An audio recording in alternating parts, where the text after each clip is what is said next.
ये कहानी है नवीद नामी शख्स की, जो शहर के एक पुराने मोहल्ले में छोटी सी किरियाना शॉप चलाता था। दुकान के बाहर एक पुराना नीम का दरख्त खड़ा था, जिसकी जड़ें गली की टूटी हुई सड़क में तक फैली हुई थीं। दिन के वक्त ये जगह आम लगती थी, मगर रात को कुछ और ही मामला होता था।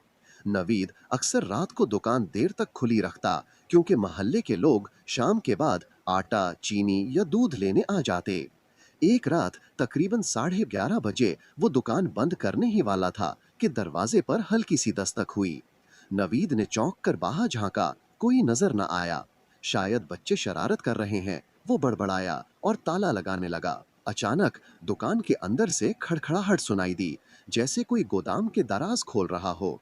नवीद ने सोचा कोई लेट गाहक होगा। दरवाजा खुला, एक दुबला पतला शख्स अंदर आया। उसके कपड़े साफ मगर पुराने थे, चेहरा अजीब तौर पर फीका। लेकिन इस वक्त नवीद ने बस इतना सोचा कि ये मोहल्ले का कोई नया किरायादार होगा। उसने कहा, 1 किलो चीनी दे दो और रसीद जरूर देना। नवीद ने हल्का सा मुस्कुरा कर कहा, जी बिल्कुल।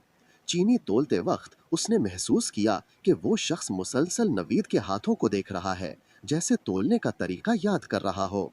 जब नवीद ने रसीद कॉपी पर लिखकर पर्चा उसके हाथ में दिया, तो उसके लंबे और सर्द हाथ नवीद की उंगलियों को छू गए। एक अजीब सी ठंड पूरे जिस्म में दौड़ गई। लेकिन नवीद ने ध्यान ना दिया। गाहक पैसे रखकर आहिस्ता आहिस्ता चलता हुआ बाहर निकल गया। अगले 2 दिन तक वो गाहक हर रात 11:30 बजे आता। कभी चावल मांगता, कभी दाल। हर बार एक ही बात, रसीद जरूर देना। नवीद को अजीब लगा कि वो कभी भाव ताव नहीं करता, ना ही बातचीत करता, और जाते वक्त उसके कदमों की आवाज सुनाई नहीं देती, जैसे वो जमीन को छुए बगैर चल रहा हो। तीसरे दिन नवीद ने इत्तेफाकन उसको दी हुई पहली रसीद देखी। नीचे छोटे हरूफ में लिखा था, अगला नंबर करीब है।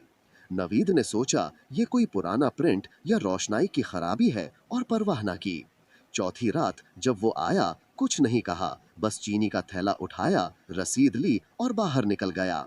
पांचवी रात नवीद ने फैसला किया कि वो इस शख्स से पूछेगा कि वो कौन है। रात 11:30 बजे वही खड़खड़ाहट हुई। गाहक अंदर आया। इस बार उसके चेहरे पर हल्की सी मुस्कुराहट थी। नवीद ने चीनी तोली, रसीद लिखी और कहा, भाई आप कहाँ रहते हैं? रोज रात को आते हैं, दिन में क्यों नहीं? गाहक ने रसीद लेते हुए आहिस्ता से कहा, दिन की रोशनी में मैं नजर नहीं आता। नवीद के चेहरे का रंग उड़ गया। गाहक ने जेब से एक लंबी रसीद निकाली और नवीद के हाथ में थमा दी। उस पर लिखा था, फहरिस्त में अब तुम्हारा नाम भी है, नवीद किरियाना वाले। इसी रात जब वो गाहक चला गया, नवीद ने फौरन दुकान का मालिक बदलने का फैसला किया। अगली सुबह उसने पूरी दुकान एक दूसरे शख्स को बेच दी और मोहल्ला छोड़कर शहर से दूर एक और जगह मुंतकिल हो गया। नवीद ने सुकून का सांस लिया। वो समझा कि खतरा टल गया। 6 माह बाद एक नए मोहल्ले में नवीद रात को अपने कमरे में बैठकर चाय पी रहा था। दरवाजे पर हल्की सी खड़खड़ाहट हुई। उसने खोला। बाहर वही दुबला पतला शख्स खड़ा था, हाथ में एक चीनी का थैला और रसीद पकड़े, और मुस्कुराते हुए कहा कि नवीद, रसीद नहीं लोगे?